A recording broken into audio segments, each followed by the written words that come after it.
Good morning, 11th class. How are you all? Hope you all are good.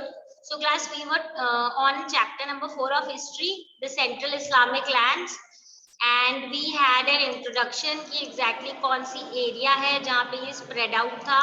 फिर हमने ना last class ये पढ़ा था कि sources कौन से हैं जो अपने को इस time period के बारे में बताते हैं. ठीक है, अलग अलग different type of sources and how are these sources important. उसके बाद जो ओरिएंटलिस्ट थिंकिंग है वो कैसे डेवलप हुई थी. एंड देन उसके बाद we did study about broadly talking about first of all Islam as a religion and then how will it become very important political power as well. ठीक है, तो जब अब हमारे sources already हमने कर लिए हैं, we know the meaning of the terms like तवारीख, हादिथ, तफसीर, ऐसे करके ये जो चीजें याद है, I think you it will be easier for you to memorise if you just go through it again.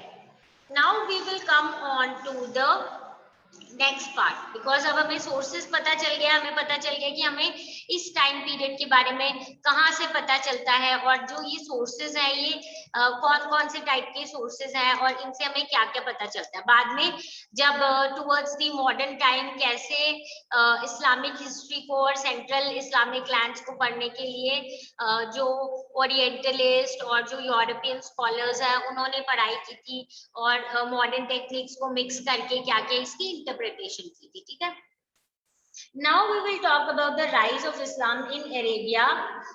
What were its main beliefs, community कैसी थी, politics कैसा था, all of these things. ठीक है, so now before moving on to the you can say एकदम talking about the very starting of how did it arise, origin क्या है, उससे पहले एक ब्रीफ अपने स्लॉट कर लेते हैं कि मेजर हम क्या पढ़ेंगे in this chapter. Okay, so we'll do in this chapter, basically in this chapter as I said कि हम बात करेंगे about the these you can say जो भी इस्लामिक ओरिजिन कैसे हुआ, फिर ये पॉलिटिकल पावर कैसे बना. ठीक है, तो हम सबसे पहले ऑब्वियसली प्रॉफिट मोहम्मद है जिनका टाइम पीरियड अराउंड 622 to 632 है जब इन्होंने रूल किया था. देन उसके बाद प्रॉफिट मोहम्मद के बाद प्रॉफिट नहीं थे और उसके बाद थे कैलिफ्स. ठीक है, 4 कैलिफ्स के बारे में हम पढ़ेंगे और देखेंगे उनके टाइम पीरियड में क्या क्या चेंजेस आए थे. ठीक है, तो इन लोगों ने भी मेन इंपॉर्टेंट एरिया मदीना को ही बना रखा था. ठीक है, कैपिटल जो था. तो अबू बकर, उमर, उस्मान और अली, ये 4 कैलिफ्स थे जिनके बारे में हम पढ़ेंगे. उसके बाद हम देखेंगे उमायद कैलिफेट आएगा जिनका कैपिटल डेमेस्कस होगा.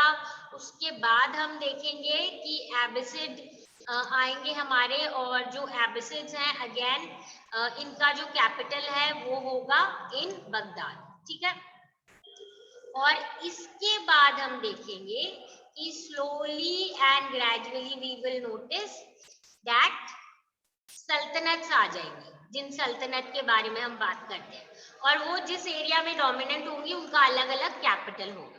सो हम इस चैप्टर में ऑलमोस्ट ये सारे जो है इनका टाइम पीरियड, उसमें मेजर क्या चेंजेस आए थे, not only in terms of you can से रिलीजन या कैसे स्प्रेड हुआ था, but along with that political changes क्या आए थे, that is also what will be done in this chapter. Okay, so I suppose एक ब्रीफ अपने को आइडिया आपको पता होना चाहिए. ऐसे सीरीज में जब भी हम पढ़ेंगे तो जस्ट ट्राई टू रिकॉल कि हाँ पहले प्रॉफिट मोहम्मद थे, फिर 4 कैलिफ्स थे, उसके बाद उमायद कैलिफेट आएगा, एबिसिड कैलिफेट आएगा. हम पढ़ेंगे हम इनको अलग से क्यों पढ़ते हैं, और फिर सल्तनत आ जाएगी. ठीक है, तो आ जाते हैं ऑन आवर नेक्स्ट.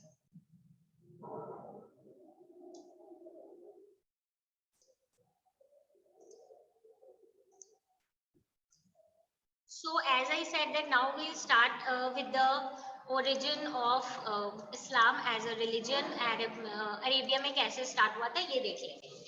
सबसे पहली चीज है कि अराउंड 1612 to 32 प्रॉफिट मोहम्मद जो है उन्होंने अब प्रोपेगेट करना शुरू किया था that we need to worship only one god, single god, and he is Allah. And जो मेंबरशिप है, जो भी इसमें बिलीव करते हैं वो एक सिंगल कम्युनिटी ऑफ बिलीवर्स हैं और उनको बोला जाएगा उम्मा, ठीक है। यानी जो भी इस बिलीफ में, जो भी इस चीज में बिलीव करते हैं, किस चीज में कि there is only one God that is Allah, तो आप इस कम्युनिटी को ज्वाइन कर सकते हो। एंड जो भी ये कम्युनिटी ऑफ बिलीवर्स है इनको बोलते थे, कॉमन नेम था उम्मा पूरी कम्युनिटी का, ठीक है। यही था हम एक तरीके से देखें origin of Islam. Now we know कि प्रॉफिट मोहम्मद, जब भी हम इस्लाम की बात करेंगे the first thing that we talk about is prophet Muhammad. Muhammad जो है he was an Arab by language and culture, and अगर प्रोफेशन देखें तो उनका प्रोफेशन क्या था, वो एक मर्चेंट थे, ठीक है। So that means Arab area के थे, लैंग्वेज भी अरबिक थी इनकी, कल्चर भी अरब कल्चर में बिलीव करते थे, एंड बाय प्रोफेशन क्या थे, he was a merchant. 6th century का जो अरब कल्चर था वो मेनली जो अरेबियन पेनिनसुला है वहीं तक क्या था, कंस्ट्रेन था, ठीक है, एंड कुछ areas of Syria and Mesopotamia. Now when I asked you people to have a look at this map, आप देख सकते हो ये अरेबिया है, इसके अराउंड वाली एरिया, और यहाँ पे सीरिया और थोड़ा सा मेसोपोटामिया, ठीक है। सो ये वाला जो मेन एरिया है that is Arabian Peninsula, this whole, and then Syria and few parts of Mesopotamia. यहीं तक जो अरब कल्चर है वो स्प्रेड आउट था। तो ये कैसे एक्सपैंड हुआ अब ये देख लेते हैं। So now we will see that जो अरब्स थे ना उस टाइम पे वो डिवाइडेड थे अलग अलग ट्राइबल ग्रुप्स पे, ठीक है, अलग अलग ट्राइबल ग्रुप्स में डिवाइडेड थे, और इन ट्राइबल ग्रुप्स को क्या बोला जाता था, कबीला, ठीक है। This term you must have heard earlier also कि जनरली ट्राइबल ग्रुप्स के लिए ये जो टर्म है ये यूज होती है, कबीला। सो अरब्स जो थे they were divided into different tribes that were called कबीला। अब इनके जो ट्राइब्स थे तो हम देखेंगे ये अलग सोसाइटीज थे जो they were organised on the basis of blood relationship, ठीक है, मतलब आपकी फैमिली और आपका जैसे बोलते हैं ना खून का रिश्ता, सेम आपकी लीनिएज होनी चाहिए। So this was organised on the basis of blood relationship. जो अरब ट्रेडर्स थे they made up combinations of large families, बहुत सारी लार्ज फैमिली को एक साथ मिला लिया तो वो क्लैन और कॉम्बिनेशन ऑफ लार्ज फैमिली बन जाते हैं, और अरब में ट्राइब्स ऐसे बनते थे। अनरिलेटेड क्लैंस जो है वो भी कभी कभी इस ट्राइबल ग्रुप में वो लोग साथ में उनको मिक्स कर लेते थे, क्यों, to become strong. That means there is one group of family members who have formed one tribe. अब इन्होंने क्या किया कि हमारी ट्राइब को हमें और पावरफुल करना है, तो कुछ ऐसे लोग जो हमारे मे बी ब्लड रिलेशन के नहीं है, हमारे ट्राइब के नहीं है, बट अगर हम उनको अपने ट्राइब में साथ में मिक्स कर लेंगे तो क्या हो जाएगा, हमारा ट्राइब जो वो स्ट्रॉन्ग हो जाएगा। तो ऐसा भी करते थे ये। नॉन अरब इंडिविजुअल्स जो है उनको बोला जाता था मवाली। They became members through the patronage of prominent tribesmen. यानी कि जो ये मवाली थे ये नॉन अरब थे, अरब वाले लोग नहीं थे ये, पर ये कभी कभी ट्राइब्समैन के मेंबर बन सकते थे थ्रू पैट्रनेज, ठीक है। यानी अगर पैट्रनेज ऑफ प्रोमिनेंट जो ट्राइब्समैन है उन्होंने बोला कि हाँ इनको हम लोग को इन अपने को मिक्स कर लेना चाहिए अपने ट्राइब में, तो कभी कभी इनको भी इंक्लूड कर लेना। अब देखो एक चीज दिमाग में आ रही होगी कि जब आते हैं वो उस ट्राइब में तो ऑब्वियसली इनको अपना रिलीजन कन्वर्ट करना पड़ता होगा। तो even after converting to Islam ये जो नॉन अरब लोग थे they were never treated as equals by the Arab Muslims and they had to pray in separate mosques. Yani even if they accepted Islam as the religion, they were not given equality in terms of where to worship. इनको अलग जगह पे worship करने के लिए जाना होता था, अलग जगह होती थी, और इसके साथ साथ थोड़ी और जो अरब वाले थे वो खुद को थोड़ा इनसे सुपीरियर और अलग मानते थे, ठीक है। वापस आ जाते हैं, जो अरब हमें ये पता चल गया ट्राइब्स में डिवाइडेड थी, हमने ट्राइब्स का एक कॉन्फ़िगरेशन कर लिया कि जनरली ब्लड रिलेशन वाले होते थे पर कभी कभी दूसरे वालों को मिला लेते थे टू बिकम पावरफुल, और कभी कभी नॉन अरब्स को भी इसमें इंक्लूड कर लिया गया था, पर जिनको बहुत बार इक्वल नहीं ट्रीट किया जाता था, ठीक है। तो अब ये जो अरब्स हैं ये ट्राइब्स में डिवाइडेड थे, यानी कि कबीला, हर कबीला का एक चीफ होता था, ठीक है। Each of the tribe had a chief who was chosen partly on the basis of his family connections, but more for the personal courage, wisdom and generosity. That is Morawa. अब इसका क्या मतलब है? हम इतने सारे ट्राइब, हर tribe अपने एक लीडर को चूज करेगा, इसलिए एक चीफ को चूज करता था. अब ये चीफ कौन होता था? ये मेनली तो जिस ट्राइब में है उसका जो फैमिली कनेक्शन है, इंपॉर्टेंट वाले लोग हैं उनमें से है. बट इससे ज्यादा इंपॉर्टेंट क्या था कि वो जो चीफ है वो पर्सनली कितना करेजियस है, कितना ब्रेव है. How is he in terms of taking decisions, wisdom कितना है उसमें, इज ही इंटेलिजेंट और नॉट, और जेनरस कितना है. Obviously because he is chief, so he has to take look after his tribal members. so वो तभी होगा अगर वो उसमें बहुत करेज होगा, if he is wise and if he is generous. तो उसके इन सब चीजों की क्वालिटी के बेसिस पे उसको डिसाइड किया जाता था that he is a chief. You remember this term, generosity का के लिए वो टर्म यूज करते थे मोरावा. ठीक है, अब हम आ जाते हैं, हर जो ट्राइब था उनके अपने गॉड होते थे और अपने गॉडेस होते थे. यानी अब देखा है कि हम बोल रहे हैं कि बिलीवर्स ऑफ इस्लाम जो है वो they believe in one God that is Allah. But उससे पहले ऐसा सिस्टम था कि हर ट्राइबल ग्रुप जो है उनका अलग ही क्या था, they believed in different gods. They had their own god or goddesses who was worshipped as an ideal. ठीक है, आइडल के फॉर्म में उनको वर्शिप किया जाता था. ठीक है, एक मूर्ति के फॉर्म में जिनको बोला जाता था सनम. Okay, that means this is the term that is actually used for God. So who was worshipped as an idol, sanam, in the form of ये जो अपने पास आइडल प्रेजेंट है इसको बोला जाता था सनम. इन अ श्राइन, यानी एक प्लेस बना दी जाती थी जहां पे उनको रखा जाता था and they used to worship that particular idol, god और goddess. So many Arab tribes जो है वो नोमैडिक थे. नोमैडिक क्या होते हैं? बेडुइन्स बोला जाता है. We have studied in junior classes who are always moving from one area to other. ठीक है, generally they used to move from dry to green areas, यानी ओएसिस के पास. ओएसिस हमें पता बिकॉज हम जिस एरिया की बात कर रहे हैं वो डेजर्ट वाला एरिया, तो वहां पे ओएसिस की तरफ ये मूव करना चाहते थे इन सर्च ऑफ फूड. और मेनली कौन से वाले के लिए? डेट्स के लिए. और ऑब्वियसली कैमल्स को रखते थे ये लोग, तो कैमल्स के लिए जहाँ फॉडर भी अवेलेबल हो, इसलिए वो लोग they were always on a move. Some of them settled in the cities and practice trade या फिर एग्रीकल्चर. कुछ जो है सिटीज जाते थे, ट्रेड प्रैक्टिस करते थे, एग्रीकल्चर करते थे.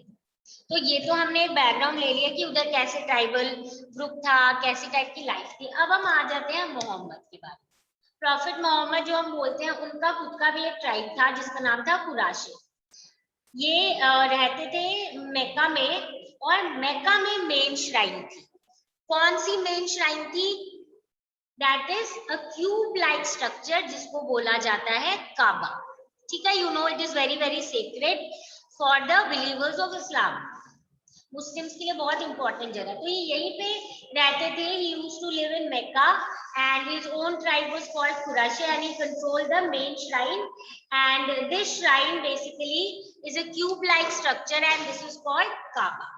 अब यहाँ पे क्या है, अब हम बिलीव करते हैं कि this is area in which Muslims believe और एक ही गॉड में बिलीव करते हैं. पर उस टाइम पे यहाँ पे क्या था, बहुत सारे आइडल्स प्लेस थे. ठीक है, even tribes outside Mecca considered the Kaaba holy and installed their own idols at this shrine, making annual pilgrimage, that is Hajj, to the shrine. अब क्या मतलब हुआ इसका कि वो इतना मतलब सेक्रेड माना जाता था, इतना अच्छा माना जाता था उसको रिलीजियस पॉइंट ऑफ व्यू से, कि वहां पे सिर्फ जो कुराशी ट्राइब के ग्रुप थे उनके गॉड के आइडल्स नहीं, पर जो बाहर के ट्राइबल ग्रुप है वो भी अपने जो आइडल्स है वो यहाँ पे रख के जाते थे और फिर एनुअली यहाँ आके क्या करते थे, पूजा करते थे, वर्शिप करते थे, पिलग्रिमेज करते थे, एनुअल पिलग्रिमेज जिसको बोला जाता है हज. इस श्राइन पे आते थे. मेका जो है वो क्रॉस रोड्स पे लोकेटेड है, एक्चुअली बहुत इंपॉर्टेंट है from the point of view of trade also. ये जो एरिया है यमन और उसके पास सीरिया, यमन और सीरिया का जो ट्रेड रूट है उसमें बहुत इंपॉर्टेंट लोकेशन थी मैका की, जिसके कारण ये सिटी और इम्पोर्टेंट हो गई। मतलब रिलीजियस पॉइंट ऑफ व्यू से तो इम्पोर्टेंट है ही, but along with religious importance ये ट्रेड पॉइंट ऑफ व्यू से भी बहुत इंपॉर्टेंट है। पीपल यूज टू जब ट्रेड रूट करते थे यमन टू सीरिया या वाइस वर्सा, तो इस एरिया से जाते थे, जिसके कारण ये एरिया जो और इम्पोर्टेंट और प्रॉस्पेरस हो गया था। एंड देन इसके साथ ये जो मैकन श्राइन है, it was a kind of century, मतलब जो भी सेफ्टी के लिए रिफ्यूज आते हैं कोई को रहने के लिए, रिफ्यूज या सेफ्टी के लिए जिसको हैरम बोलते हैं, वहां पे लोग रुकते थे। और इस जगह पे एकदम वायलेंस फॉरबिडन था कि वायलेंस नहीं होगा, जो भी यहाँ पे विजिटर्स आएंगे उनको पूरा प्रोटेक्शन दिया जाता था। ठीक है, तो Meccan shrine was a sanctuary, that is harem, where violence was forbidden and protection was given to all the visitors. तो ये वाली जो जगह हम देखेंगे, पिलग्रिमेज एंड कॉमर्स दोनों चीजें हैं, जिसके कारण यहाँ के जो लोग हैं they were becoming, this area was also becoming important and the people of this area were also more important. So pilgrimage and commerce gave the nomadic and settled tribes opportunities to communicate with one another and share their beliefs and customs. तो अब जब दूसरी जगह से लोग आ रहे हैं और यहाँ के जो ऑलरेडी लोग यहाँ पे रह रहे हैं, वो लोग जब साथ में आते हैं, जब वो डिस्कस करते हैं चीजें, तो एक दूसरे की कल्चर्स को भी डिस्कस करते हैं, कस्टम्स को, बिलीव्स को, एंड धीरे धीरे क्या होता है कि एक दूसरे की जो भी प्रैक्टिसेस हैं वो एक बाकी सबको पता चलती है और आपस में धीरे धीरे कुछ ना कुछ मिक्स होने लग जाता है। ऑल्दो हम देखते हैं कि अरब्स जो है पॉलिथिस्टिक थे, पॉलिथिस्टिक मतलब बिलीव इन मोर गॉड्स, हमें पता है more than one gods, but वो कहीं ना कहीं ये जो सुप्रीम गॉड का नोशन था ना, इससे थोड़ा बहुत फेमिलियर थे। ठीक है, बिकॉज ये ऐसे एरियाज में रहते थे जैसे जहाँ पे ज्यूइश और क्रिश्चियन ट्राइब्स भी थे, तो कि एक इंडिविजुअल या एक गॉड होता है, ऐसा कुछ आइडियोलॉजी इनको आइडिया था इस चीज का। ठीक है, and their attachment to the ideals and shrines was more immediate and stronger, but मतलब उनको आइडिया था, ये जो हम वन गॉड अल्लाह की बात करते हैं, this is something that they had one और the other kind of belief, but still इनकी इमीडिएट जो अटैचमेंट है या किस चीज पे ज्यादा बिलीव करते थे, वो थे अपने जो भी आइडियल्स है, जिन भी गॉड में वो बिलीव करते थे। ठीक है, उनकी तरफ इनका अटैचमेंट और जो बिलीफ था वो ज्यादा था। तो फिर ये कैसे हुआ कि अब slowly and gradually suddenly this will grow up where we'll see that जो इस्लाम है it is becoming more important and believe in one God is becoming more important. Around 612 हम देखेंगे मोहम्मद जो उन्होंने डिक्लेयर किया कि he is the messenger, that is Rasul of God in 612. ठीक है, so उसके बाद क्या हुआ, इन्होंने ये बोला कि God has commanded that it should be told to people and people should now start preaching that Allah alone should be worshipped. ठीक है, and the worship involves very simple rituals. मतलब इन्होंने ये बोला कि मैं मैसेंजर हूँ गॉड का और गॉड ने मुझे बोला है आप सबको बताने के लिए that there is one God Allah and only he should be worshipped. अब जो कैसे वर्शिप किया जाए, बहुत सिंपल टेक्निक, सिंपल रिचुअल्स थे, जैसे कि डेली प्रेयर्स करो आप, जिसको सलत बोला जाता था। मॉरल प्रिंसिपल्स आपको फॉलो करने हैं, मॉरल वैल्यूज जैसे मोरालिटी वाले। ठीक है, मॉरल प्रिंसिपल्स जो है वो क्या क्या है, सबसे पहले डिस्ट्रीब्यूटिंग एल्म्स, एल्म्स का मतलब क्या है कि चैरिटी, मनी या food given to poor people. Second है एब्सटेनिंग फ्रॉम थेफ्ट, यानी आपको चोरी नहीं करनी है। ठीक है, ऐसे सिंपल सिंपल जो चीजें हैं और जिसमें कुछ अच्छी चीजें भी आपको फॉलो करनी है, डेली प्रेयर करना है, इन सब पे फोकस किया। ठीक है, मोहम्मद जो है then he was to found a community of believers. मैंने पहले भी बोला था, उमा बोलते हैं, जो लोग इस चीज में बिलीव करेंगे उनकी कम्युनिटी फॉर्म होगी, जिसको उमा बोला जाएगा, जो एक common set of religious belief में बिलीव करेंगे, क्योंकि वो उसी आइडियोलॉजी में बिलीव करेंगे। कम्युनिटी जो है वुड बेयर विटनेस, विटनेस मतलब शहादा, शहादा मतलब to the existence of religion before god as well as before members of other religious community. यानी दे सेड दैट कम्युनिटी ये चीज मानेगी कि जो रिलीजन है that exist before everything, even before God as well as before members of other religions. ठीक है? So what do we mean by this? That वो एक community develop कर रहे हैं basically जो इस ideologies में believe करते हैं।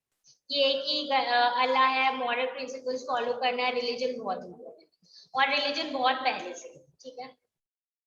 जो मोहम्मद का मैसेज है वो particularly किसको ज्यादा अट्रैक्ट किया है, किसको ज्यादा अपील किया? So it particularly appealed to the Meccans, जिनको ट्रेड और रिलीजन से जो फायदे हो रहे थे वो नहीं मिल रहे थे, ठीक है? और वो सोच रहे थे हम कोई नई कम्युनिटी ज्वाइन करें या कोई हमें नई आइडेंटिटी चाहिए। Now you understand this is the time where the group was enjoying more power. Which group? The group which was prosperous in trade. And also जो रिलीजियस पॉइंट ऑफ व्यू से important थे। तो जो लोग मैका में ऐसे थे जो कि ट्रेड वाइज ज्यादा प्रॉफिट नहीं अर्न कर रहे थे, ज्यादा इंपॉर्टेंट नहीं थे और रिलीजियस वाइज भी उनकी इंपॉर्टेंस ज्यादा नहीं थी, वो सोच रहे थे कि हमें किसी ऐसे रिलीजन, ऐसे कम्युनिटी का पार्ट बनना है जहाँ पे हमें भी इंपॉर्टेंस मिले, हमें नई कम्युनिटी आइडेंटिटी चाहिए। तो जब यहाँ पे प्रॉफिट मोहम्मद नए रिलीजन, नई कम्युनिटी लेके आए, so they were always attracted towards this one, ठीक है? So those who accepted this doctrine, जिन्होंने इन प्रिंसिपल्स को माना, उनको बोला जाता है मुस्लिम्स, ठीक है? So they were promised salvation on the day of judgement. उनको ये प्रॉमिस किया गया कि आप लोग अगर इस रिलीजन को एक्सेप्ट करोगे, इसमें बिलीव करोगे, तो पहली चीज तो आप मुस्लिम्स हो जाओगे। सेकंड है जो जजमेंट डे होता है, you must have notice class in many of the religions it is believed that after people die there is a judgment day where they decide what have you done in your life and उसके basis पे आगे आपको जो भी मतलब किस area को जाना है, आपको क्या मिलेगा, वो इट इज डिसाइडेड। तो ये बोलते हैं कि जजमेंट डे पे क्या होगा, आपको साल्वेशन मिल जाएगा, ठीक है? जिसको बोला जाता है कियामा, जजमेंट डे को, ठीक है? डे ऑफ जजमेंट, कियामा, इसको ऐसा भी याद कर सकते हो, कयामत, ठीक है? बट यहाँ पे टर्म एक्चुअली कियामत। देन सो इन्होंने ये किया कि अगर आप इसमें बिलीव करोगे तो ऑब्वियसली आपको क्या साल्वेशन मिलेगी। Now along with that what else should we know about this? जो मुस्लिम्स है उन वो धीरे धीरे क्या है पॉपुलर होने लग गए और नंबर्स बढ़ने लग गया जो एक्सेप्ट कर रहे थे इस रिलीजन को। तो फिर जो ये मुस्लिम्स है ना, इनको ऑपोजिशन अब क्या करना पड़ा था, फेस। क्यों? हमने क्या पढ़ा, इनको प्रॉब्लम किससे हो रही थी? जो मैकन्स बहुत प्रॉस्परस थे ट्रेड वाइज। तो अब हम जब देख रहे हैं कि ये लोग इंपॉर्टेंट हो रहे हैं, तो जो वो मैकन्स थे जो पहले से बहुत एफ्लुएंट थे, बहुत रिच थे, वो इनको अपोज कर रहे हैं कि how are they becoming more important, ठीक है? और ऊपर से उनको लग रहा था कि आप कैसे हमारे डेटीज को रिजेक्ट कर सकते हो और एक नया रिलीजन आपने फाउंड, एक नया रिलीजन स्टार्ट किया है जिससे कि देयर इज सम और the other sort of danger in their status and the prosperity of Mecca, ठीक है? सो यहाँ पे ऑपोजिशन होने लग गया था and because of this opposition what happened in 622 Muhammad was forced to migrate with his followers to Medina, ठीक है? यानी कि जो मोहम्मद है उनको कहाँ जाना पड़ा, मक्का से मदीना जाना पड़ा, ठीक है? ये जो जर्नी है मोहम्मद की फ्रॉम मक्का टू मदीना, ठीक है? Mohammed journey from Mecca, this is called Hijra, ठीक है? What is it called? HIJRA, हिजरा।